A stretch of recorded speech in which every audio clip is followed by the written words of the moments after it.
On WDET, I'm Robin Vincent. The Gordie Howe Bridge is set to open any day now. The massive project will create a second international crossing between Detroit and Windsor, Essex, and has been in the works for years. It was first proposed in the early 2000s, and the Windsor Detroit Bridge Authority was created in 2012. Building an international crossing of this magnitude is a big undertaking. It's required engineering, construction, urban planning, environmental and traffic studies, and cooperation between governments. But there's another part of the Gordie Howe Bridge project that mattered most to the people living closest to the bridge itself. It's called the Community Benefits Plan. With the bridge built and nearly open, we want to look at what community benefits were envisioned for residents of Delray, that's on the Detroit side, and Sandwich, which is on the Windsor side, and which ones were delivered. Heather Grondin is the Chief Relations Officer for the Windsor Detroit Bridge Authority. She joins me now. Heather, welcome. Hey, good morning. Good morning. So I'm seeing traffic signals on ramps, signage is going up. We have got to be close to the bridge's completion. How soon will the bridge open? Yeah, so we don't have a specific date for opening just yet, but as you noted, we've made amazing construction progress. Most of our major construction activities are completed. We're down to things like signage being installed, and really our focus right now is testing, commissioning, making sure that every aspect of this massive piece of infrastructure, which is the bridge, two large ports of entry, a connection into Interstate 75, that everything works and that we'll have a pretty seamless process once we open so that people can travel through efficiently. We do want everything to work. So I think everyone appreciates that. But at the same time, we're antsy because of the promises of early 2026. I do want to get into the community benefits plan. In 2019, this plan was produced for the project, and it seemed ambitious. It mentioned a few broad categories of benefit that community members had noted were important to them. Things like local jobs, landscaping, and aesthetics, the effect of construction on residents' quality of life, and then things like community safety and economic opportunities.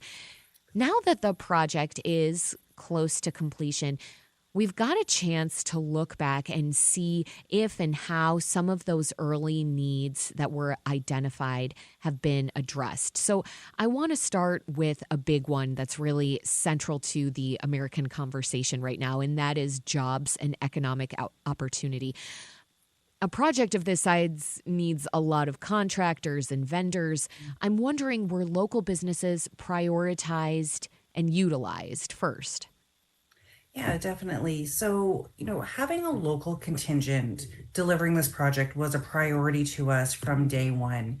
And we're delivering out this project. Windsor Detroit Bridge Authority, and my organization, is the public side of a public-private partnership. And our private sector partner is Bridging North America. And, they were able to put in place a number of initiatives that supported local workers and local businesses being part of the project. So from a local worker perspective, really partnering with a number of Detroit-based employment organizations, employment agencies, attending dozens of job fairs per year, noting how job requirements change throughout construction. In the early days, it was a lot of groundwork, then changed to working on very skilled types of labor that went into the construction of the bridge. And this was a union job with labor agreements with a number of unions. And then as we move forward and where we're at right now, more focus on interior building work. So the types of jobs that have been required have changed. Same with the contractors that were needed. For contracts, our team looked at doing lower value contracts. So value contracts that were at, $200,000 or less, that would allow for local companies who did provide, types of smaller services, the opportunity to bid on those contracts and ultimately receive those contracts. And here we are close to the end of overall construction. We've had over 250 local businesses from the Detroit or Windsor area who contributed to those value contracts. This is And unique, no doubt. yeah, I do have to jump in, though, right. only because the clock Yes, is ticking here. yes, I'm sorry. Let's move on to construction and the nuisance of air and traffic and Mhm. noise. While still, of course, I do want to, for a moment, though, say that really was a big deal to be able Mhm. to bring in contractors and small Mhm. businesses in Detroit and Windsor who would normally not be a part of a Yes. multi-million-dollar project. But okay, what Mhm. comes with that, though, is Mhm. construction and air and traffic and noise pollution. So let's talk about the local effects on quality of life that building a bridge brings. We know from our reporting on this show that in general, air quality, noise, and truck traffic in neighborhoods are important to Detroit residents.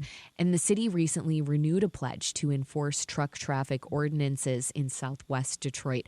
What did the Bridge Authority hear from residents, and how did you all address those concerns? Yeah, so like you said, with any major construction project, there's going to be noise impacts, dust impacts, vibration impacts. We did have a vibration monitoring program in place in designated areas where we knew there would be significant levels of construction, and residents could opt into those programs, have evaluations done before construction, during construction, and after Heather? construction. Heather, I'm going to Yes. jump in here because you were inaudible just a moment ago. So could you say that again? Sure, of course. We had a vibration monitoring program in place where residents could opt in and have an evaluation done before construction started, during construction, and after construction to see if there were any impacts as a result of the activities that were taking place.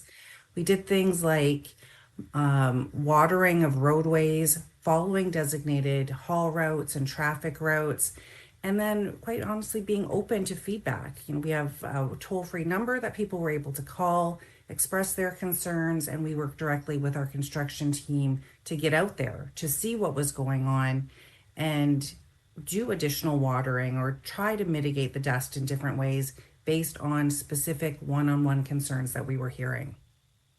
Okay, so it sounds like you have been trying to keep the lines of Mhm. communication open. This is the Definitely. Metro on WDET. I'm Robin Vincent. We're talking about the community benefits plan that was part of the Gordie Howe Bridge's construction.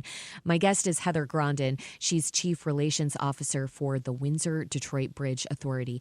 Now, Heather, for residents of Delray in Detroit, there were other concerns as well beyond things like construction noise and pollution. Concerns about displacement. Would the community be the same? Would families who've lived in that neighborhood for generations have to up and leave? Could you give us a picture of Delray's in and out migration from the time the report was issued through now? Sure. So yes, there were a number of well over 100 homes and families that did need to be relocated through this program. How And the many? Michigan, Sorry, I'm losing you again, Heather. We're okay, going to try and reset here and send out the good radio juju. Could you try saying that number again? sure, we did have over 100 homes and residents where people did need to move out of the area, as well as a number of vacant properties that were all needed to build our port of entry and the bridge on the US side. We worked closely with the Michigan Department of Transportation, who was responsible for those relocation efforts. But then on the other side, we did hear a lot of concerns from people who would stay in the area and what their quality of life would look like next to the bridge. And one of the most important initiatives that we had did focus directly on those residents who were going to remain, and that was our Delray Home Improvement Program, where we invested $4 million dollars in providing improvements to those homes, new HVAC systems, new doors, new windows, improvements to their homes that were real and tangible and can improve their quality of life and improve how they're going to be able to react and live next to this major crossing. So that has me wondering then, Heather, does the neighborhood look or feel any different now? It certainly looks different than it did 20 years ago before this project started and before people were relocated. There are fewer houses, but there are improvements. We did a number of local road improvements, so that's a great way for people to be able to drive more securely and safely.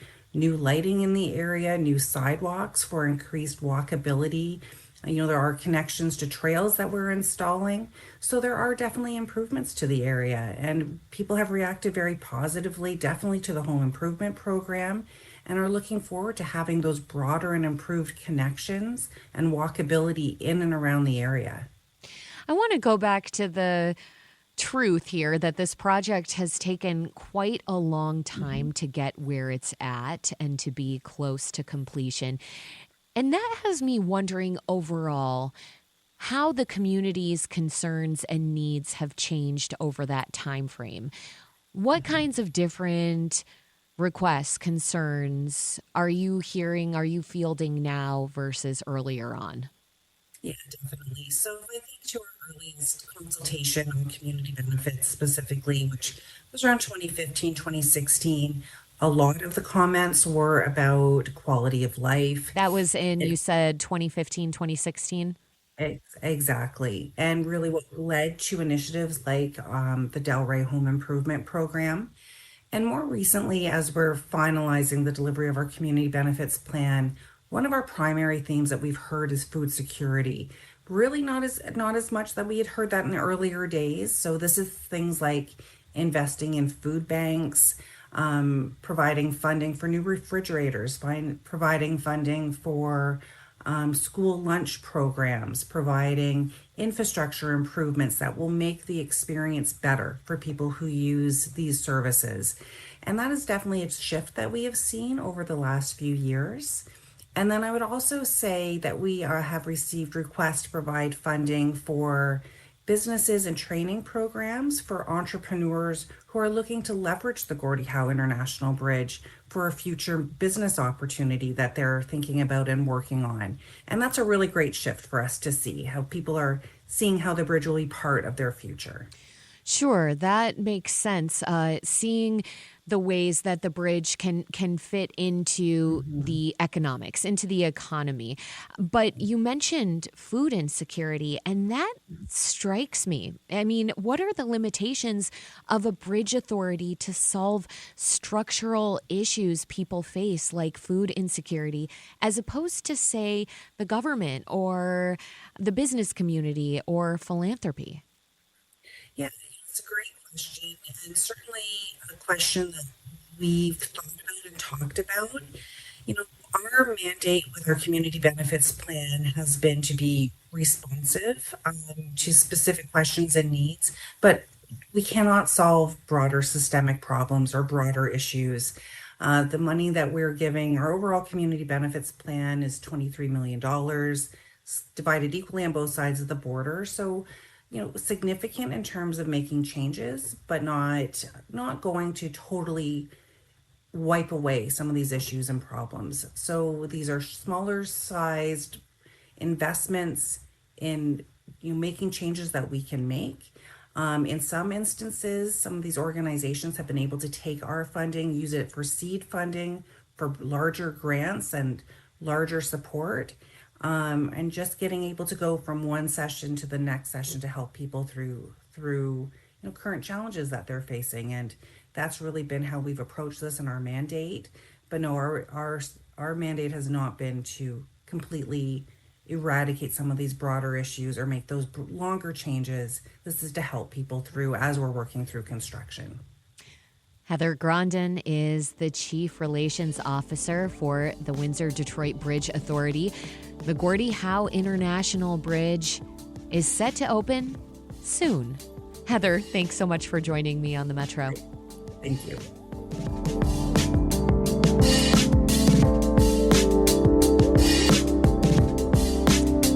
It's the Metro on WDET. Coming up, the healing forces of art. will be on display in Southwest Detroit as two residents transform loss from immigration enforcement into public altars. We'll learn more about that next. Stay with us here on the Metro.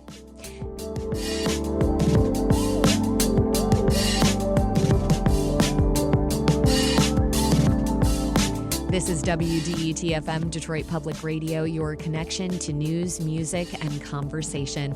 We'll be right back after the news.